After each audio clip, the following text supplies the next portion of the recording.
Okay, so we decided we want 265 for the fire potential up there, right? It's not about what we see from the exterior of a high-rise. If we see something, that fire has grown way big, right? Those buildings are meant to be tight. So if we see something from the outside, it's a bad, bad day. But it's for the fire potential. That's what we've committed to 265 for, and low pressure at those high elevations. Okay. We're gonna charge this line. We're gonna test it, flow it, and then we'll start moving some hose. Okay. So what I need is a nozzle firefighter right here, and a standpipe wheel firefighter here, and then everybody else can kind of get around here. Our job is our scenario is this, right? We're at the bottom of a stairwell with a nozzle and a discharge here, right?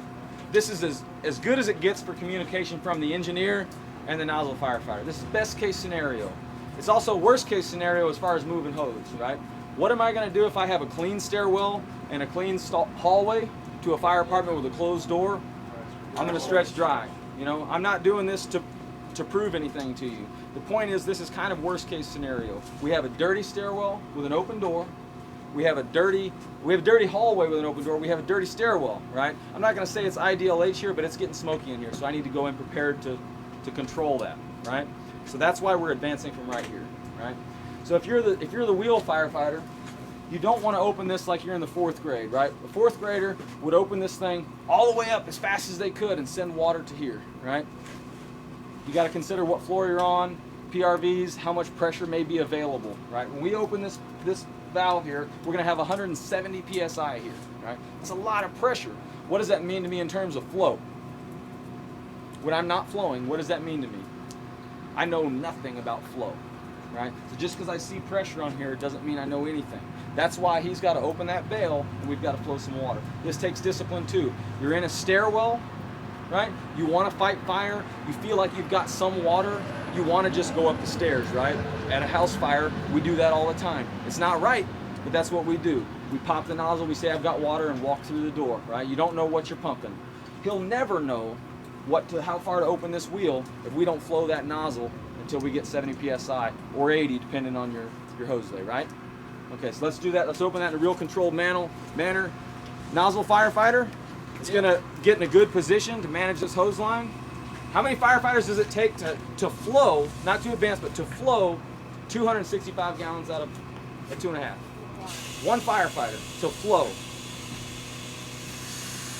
So he's sending the pressure in a nice and controlled manner. We're taking a look at our layout here. We're going to watch the hose fill. And now we're getting some water, right? What do you see on there? What are we reading? Zero. So almost nothing, right? So keep opening. We have water at the nozzle. Yep. Is that a good stream? I don't like it. That's why we're going to keep flowing. So we're in a stairwell right now, and water is everywhere. It's a mess, but it has to be that way. You got 40. You want to go to 70.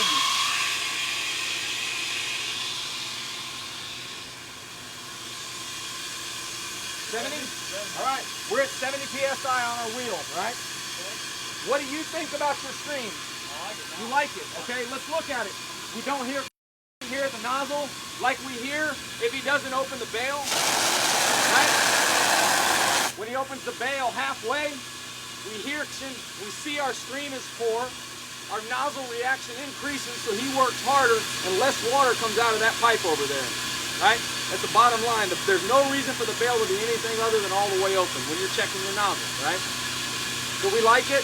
We're good. We're ready to shut it down in advance, right? All right, shut it down. Let's talk about one more thing.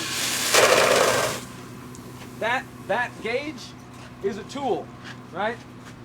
And it needs to be calibrated, and it needs to be managed, and it can fail just like any tool, right? So this gauge is not a replacement of a firefighter that knows what a stream feels like, and what it looks like, what it sounds like, right? So in a stairwell, we need to know what that sounds like hitting against concrete. Hop down there for me one more time and flow it. In a dark stairwell, where we can't see everything, we can't hear and feel everything, he's got his mind going, maybe he can't see his stream, right? All he needs to do is pop his hand through it and say, hey, I feel that, right? You can shut it. Can I tell you what feels like 265 and what feels like 210? I have no idea, right? But I can tell you that it feels like more than 120, right? And if I'm taking 120 up there, I want to know it, and that's my job as a nozzle firefighter. So just because this guy says I got 70, just because this gauge says I got 70, isn't a guarantee. I did some training with some guys recently who use these gauges on most fires. Most of their fires are in high rises, and commonly they're off 20 to 30 psi. So what does that mean to us in terms of flow on this? It's cutting it like in half, right? So again, we're going up there with a big, uncomfortable rack line, right? So why didn't we just pull a rack line? We have to know that we have to know how to set our pressure, and we have to have a backup, which is experience and training, right? So you liked your stream, you say you're at 70 psi, I say we're ready to move some hose.